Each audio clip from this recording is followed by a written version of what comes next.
We back with a quick 5, new little segment we doing on the Boxing Clinic. Y'all know it's your boy CJ Goodfella. What's good? And we on that boxing grind. We talking about Sergey Kovalev and his reaction to Andre Ward retiring, and him just solidifying that he's weak, mentally weak, fragile, a coward, a punani. Every word that's similar to any of those words. And at the end of the day, he says that it's good for boxing, Andre would retire, or let a good champion to the 175, get the belt so I can fight for the belts, and then he says, he's ducking me.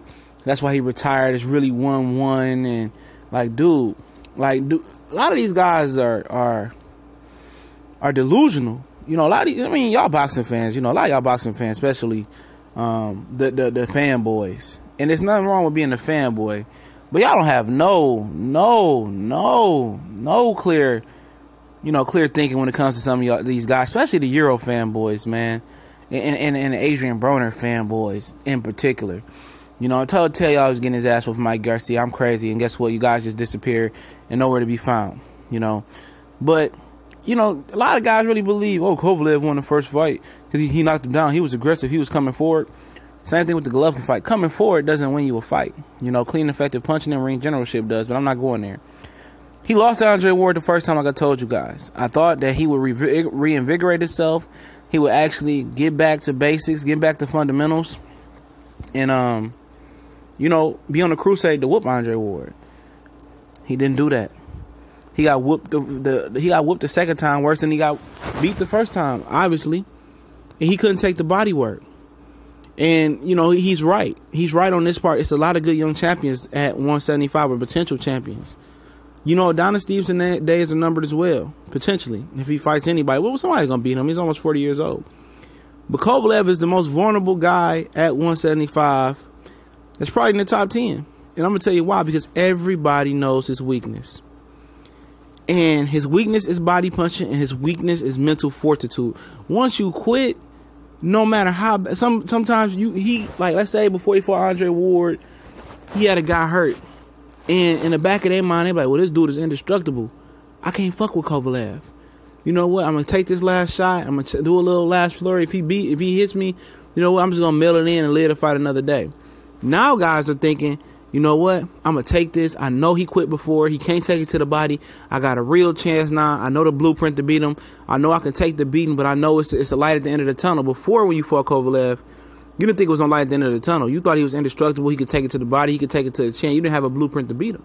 But now that people know that he's a quitter, he can't take it to the body, he's mentally weak, they're going to go after him. He's going to get everybody's best shot now because he's a name, and these guys need a stepping stool to step right over him and above him. He's not going to come back the same fighter. He's not. He's done being a crusher. I'm telling you that right now, unless he just crushes a billion bums. What made me really think and knew that he knows he's not the same was when he declined Sullivan Barrera and took Shavansky, a guy that just got knocked out not too long ago by Sullivan Barrera. And maybe his thinking is, well, Sullivan Barrera, that's a world title type of fight now. He's on another level now since he beat Andre Ward. And I know if I lose to Sullivan Barrera, everybody going to look at me like, damn, Andre Ward and Sullivan Barrera walked over you. So he did have 2 hard fights with Ward. But if he really thinks, he really can go get a championship belt, I thought he would have took Sullivan Barrera. But maybe he's waiting for that to be the entree. And as far as, him, it's a lot of competition there, man, from Demetrius Bivol to the Alexander Oskik, whatever the Ukrainian top rank guy, they call it a nail, to a guy like Badu Jack, that's an excellent body puncher.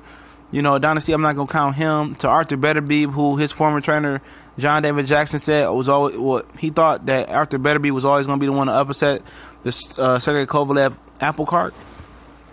And, it's just a lot of talent at 175, to be honest. It's a lot of talent. And, he probably will become champion again because those belts are going to become vacant. He's probably going to get the Shavansky fight might be a championship fight, or he might be able to get somebody else for a vacant belt. But he'll never be the top fighter at 175, especially if he lets those guys continue to grow and get better, like Bivol, Yard, Oskik, Badu Jack. His days are numbered anyway, but we gone.